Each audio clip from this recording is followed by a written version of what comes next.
Bem-vindos ao Sola Escritura aqui na Novo Tempo Portugal. Hoje recuamos ao século XVII para conhecer uma figura marcante da história da fé, Roger Williams, o homem que fundou a colónia de Rhode Island nos Estados Unidos e se destacou como defensor da liberdade religiosa.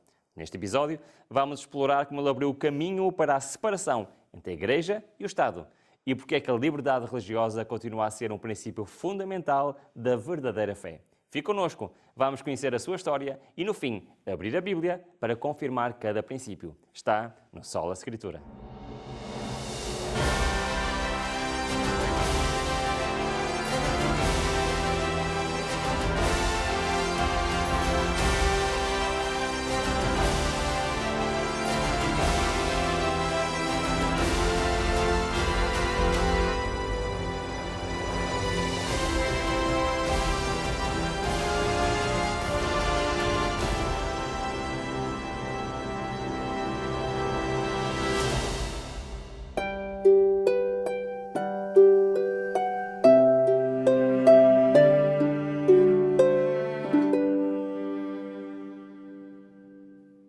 Neste episódio vamos conhecer a história de um homem que desafiou os poderes religiosos da sua época e lançou as bases para uma fé livre e consciente.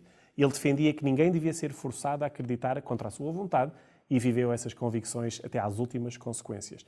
O seu nome é Roger Williams e a sua vida é um testemunho poderoso de coragem espiritual. Sabemos que a vida de Roger Williams foi marcada por lutas pela liberdade. Mas como é que tudo começou e o que é que sabemos sobre a infância e a juventude dele em Inglaterra?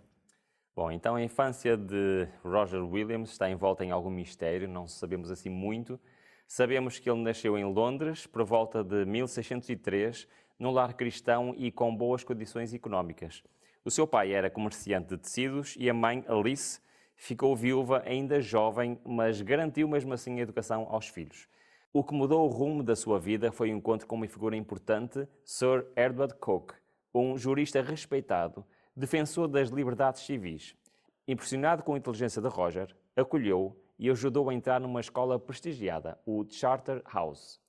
Mais tarde, Williams estudou teologia em Cambridge e começou a desenvolver ideias que o afastavam da igreja oficial.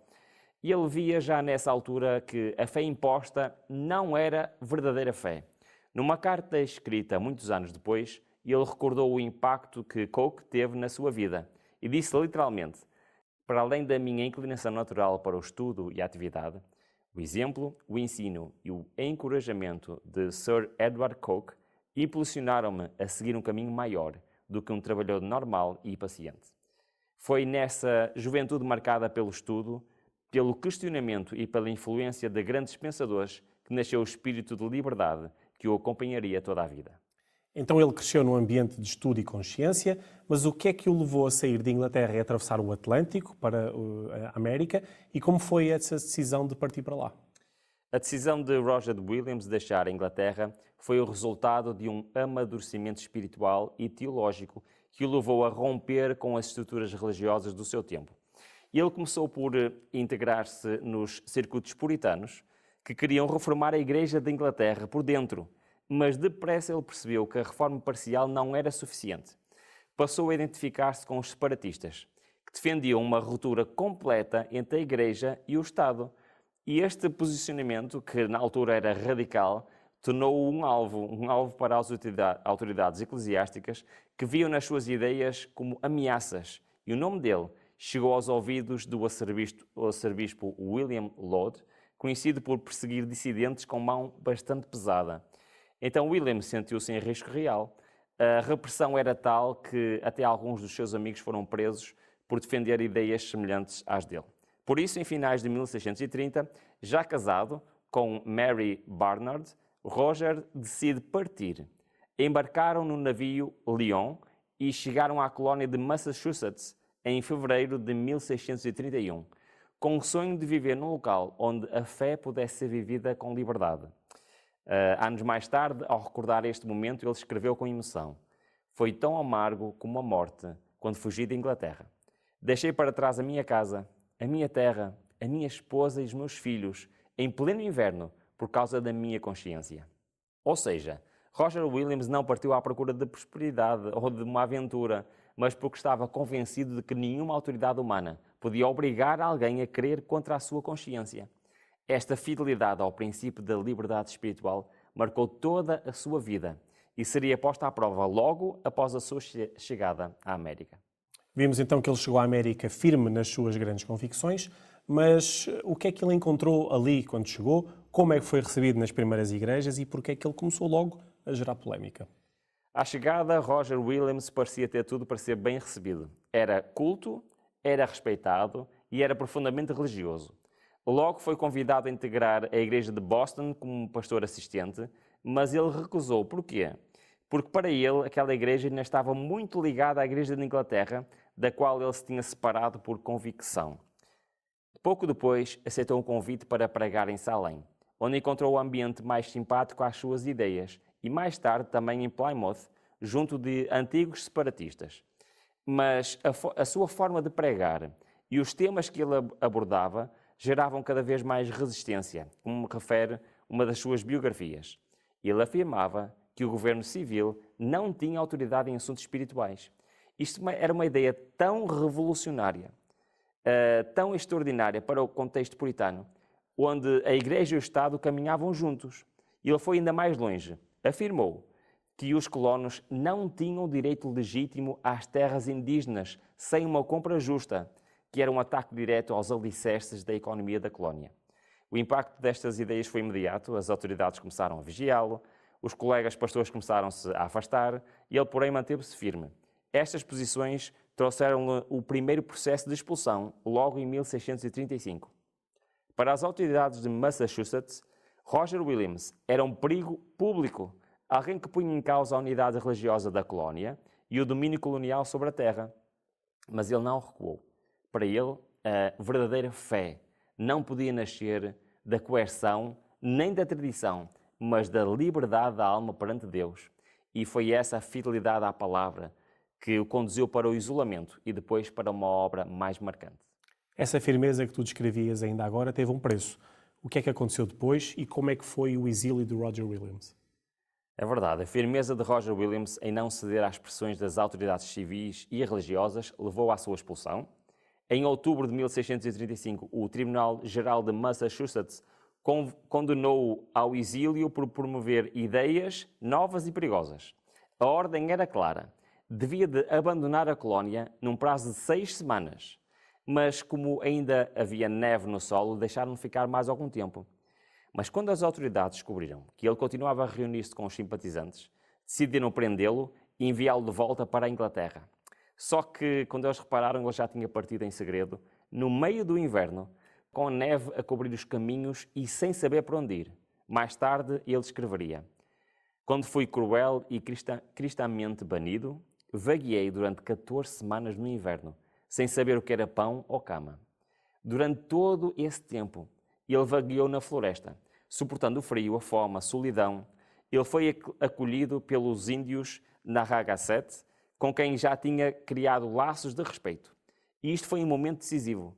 Foi neste contexto, com a ajuda dos indígenas, que ele encontrou um terreno junto à baía de Narragansett, comprou legalmente aos nativos e ali fundou, em 1636, uma nova comunidade que chamou Providence, ou seja, Providência.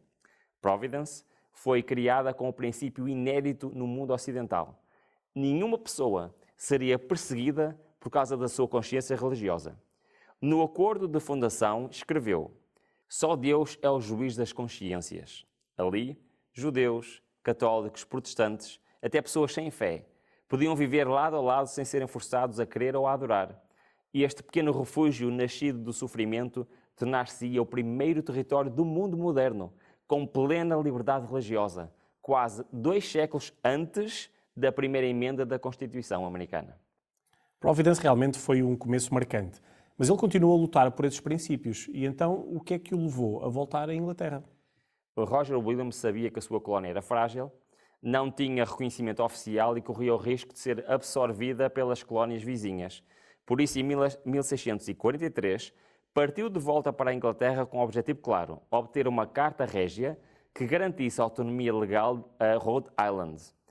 Foi nessa altura que, enquanto aguardava a decisão do Parlamento, escreveu a sua obra mais conhecida, o terrível princípio da perseguição por causa de consciência.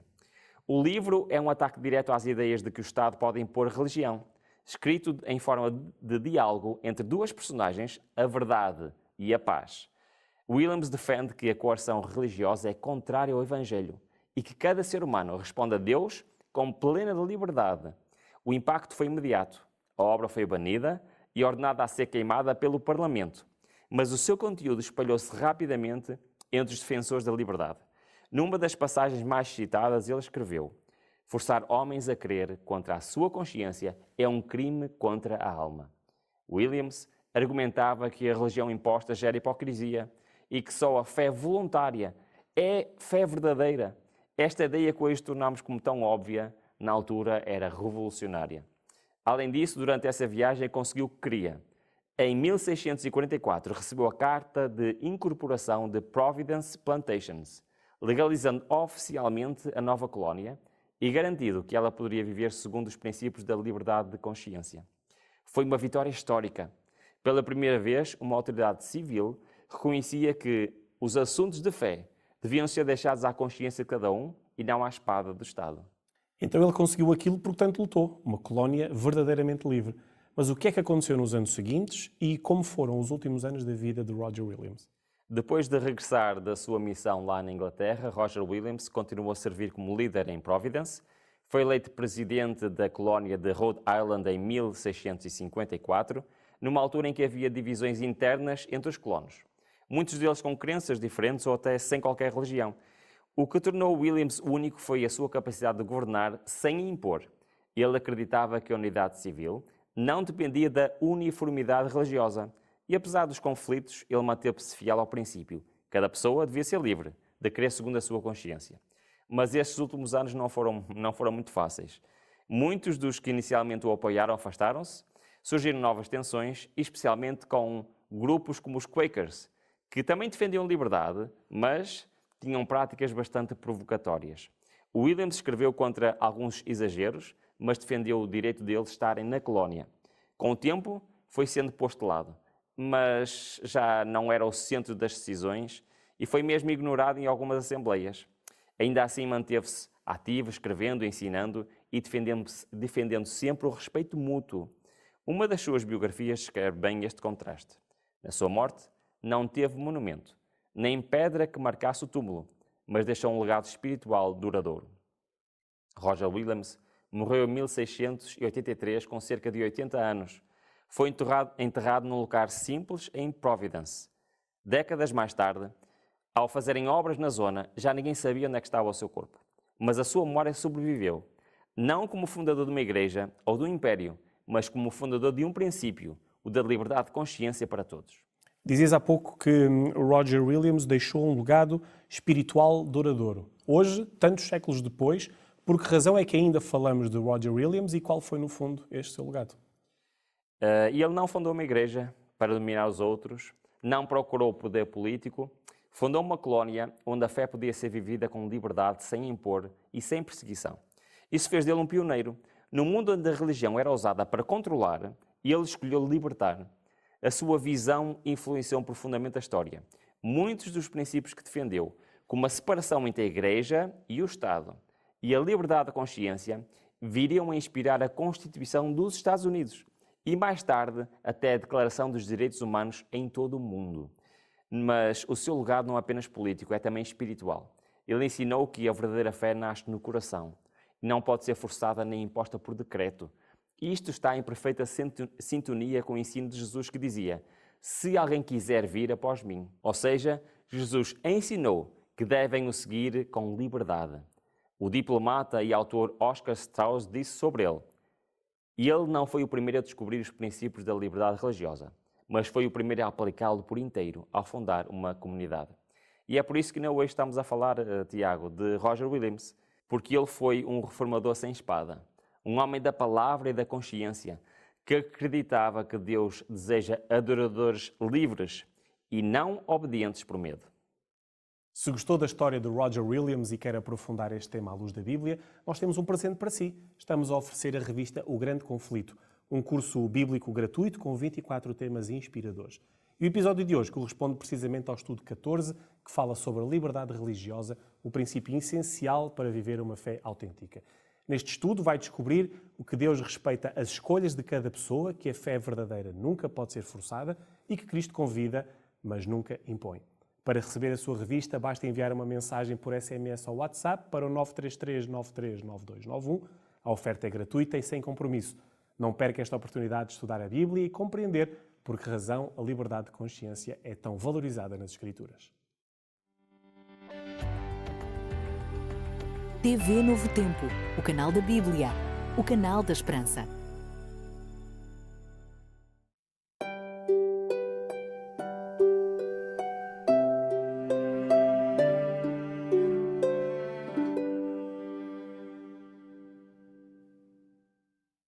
Na Igreja do Novo Testamento, a fé era uma resposta livre ao convite de Deus.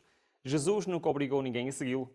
Quando os discípulos começaram a abandoná-lo, ele perguntou: "Quereis vós também retirar-vos?" Ou seja, respeitando a decisão de cada um.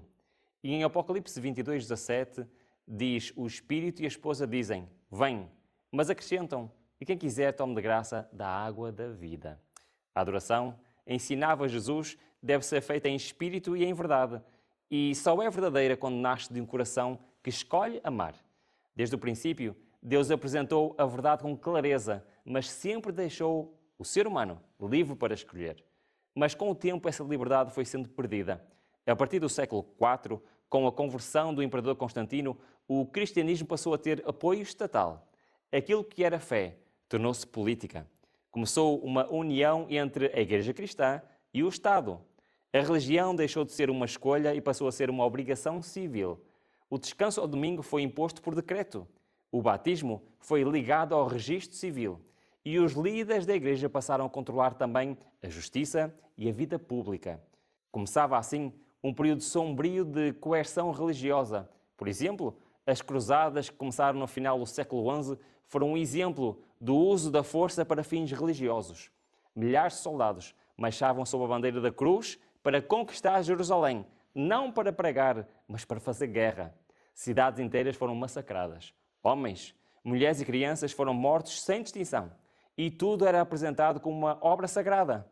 Ao longo dos séculos, houve outras cruzadas internas contra grupos considerados hereges, como os cátaros, os valdenses e os hussitas, todos alvos de perseguição brutal por quererem seguir a Bíblia acima das tradições. Outro exemplo é um dos capítulos mais sombrios da história cristã, a Inquisição. Foi criada oficialmente no século XIII. Foi uma máquina institucional de repressão. Qualquer pessoa que questionasse os dogmas oficiais era julgada, torturada e, em muitos casos, executada. Milhares de homens e mulheres, e entre eles crentes sinceros, estudiosos da Bíblia e até crianças, foram mortos em nome da ortodoxia. A fé deixou de ser uma questão de consciência e passou a ser imposta pelo medo. O nome de Deus foi usado para justificar prisões, fogueiras e torturas. Neste cenário, a religião passou a ser um instrumento de poder. O cristianismo institucionalizado tornou-se um sistema político com reis e papas a exercerem autoridade absoluta sobre o corpo e a alma. O Evangelho foi distorcido e a liberdade tornou-se heresia. Foi só com a Reforma que esta doutrina começou a ser redescoberta. Muitos reformadores ainda mantinham ligações com o poder político. Lutero, por exemplo, rompeu com Roma, mas aceitou que os príncipes tivessem controle sobre as igrejas. Calvino estabeleceu regras rígidas em Genebra, com sanções civis para assuntos religiosos. Mas Deus levantou outras vozes como Roger Williams. Ele defendeu a liberdade religiosa e fundou uma comunidade onde ninguém seria forçado a acreditar, onde cada consciência seria respeitada. Era uma ideia nova, ousada, mas profundamente bíblica. Hoje, em muitas partes do mundo, este princípio é reconhecido, mas nem sempre é respeitado. Ainda há países onde crer é crime, onde mudar de religião é proibido, onde partilhar a Bíblia também é proibido. E mesmo em sociedades livres, há cristãos que confundem liberdade com indiferença, ou que querem impor a fé por meios políticos ou culturais. Mas a palavra de Deus continua a ensinar que o amor não se impõe. A obediência verdadeira nasce da liberdade. Por isso, defender a liberdade religiosa não é apenas um direito, mas é uma expressão do caráter de Deus.